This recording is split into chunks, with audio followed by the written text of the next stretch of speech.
Hey everyone, Sarah here. Welcome to episode 3 of Bringing Back Botany. Thank you to everyone who's been watching the miniseries so far. Your comments and suggestions are all greatly appreciated, and I'm slowly going to start integrating some of those suggestions into my episodes, starting with this one. And so with that, let's just cut to the chase and let's go find some plants. Alright everyone, we've got a new plant in front of us, and on first appearances, it may look really similar to some of the other plants that we've had in the previous episodes, and there are some commonalities in the family between some of the other episodes in the plant in front of us, but I promise this is a new plant. And so morphologically, this one does have a square stem, which should remind you of the mint family, or Lamiaceae.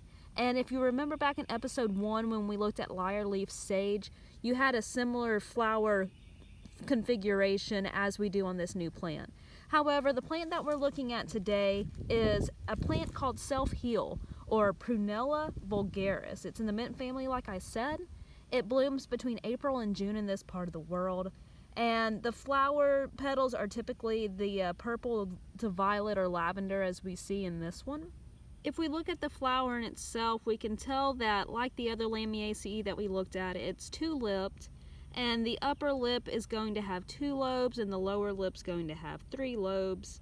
And the flowers are arranged in clusters along this terminal spike right here, and you can tell that there's only a few blooms blooming at one time. And also another morphological characteristic that makes Self-Heal very distinctive is this super hairy bract cupping the bottom of the spike there.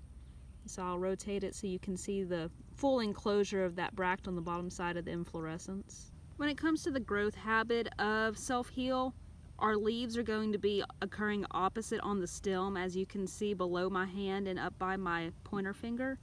And also the leaves on Self-Heal, the margins are either going to be entire or obscurely toothed. And finally, a defining characteristic on this plant is this very fine hairiness that occurs along the stem and, like I said, across the bract up under the flower. Alright everyone, hold on to your britches because we're going to look at another grass species this go round. And so the grass in my fingers is Hordeum pusillum, or little barley. It's within the Poaceae family, or the grass family, and little barley here is a solitary short-lived annual species that gets to be about 40 centimeters tall. And so it's kind of hard to show morphologically the distinctions on the inflorescence that's going to make this species special. And so I will insert some photographs to point out those demographics. But looking at the grass in itself,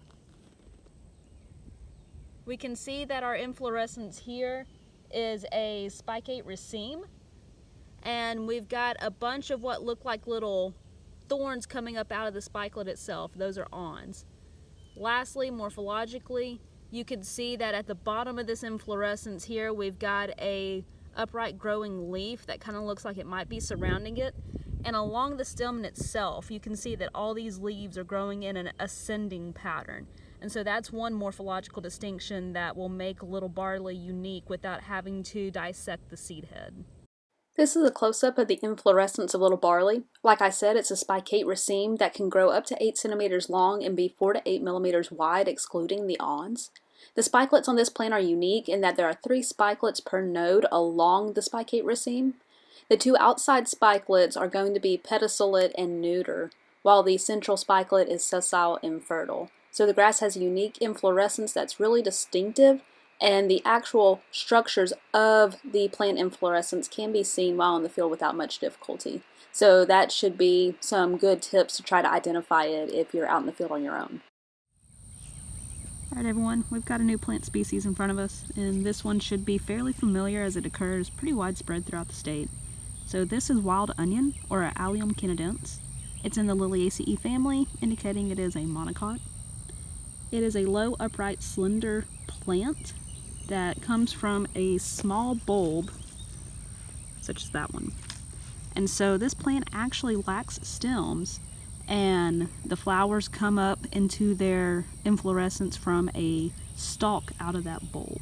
And so the flowers in themselves can occur solitary or in multiple blooms like this one is at the top of these leafless stalks, and they can be white to pale or dark pink, and they're really thin, as you can tell, and they occur in flower-like parts of 6.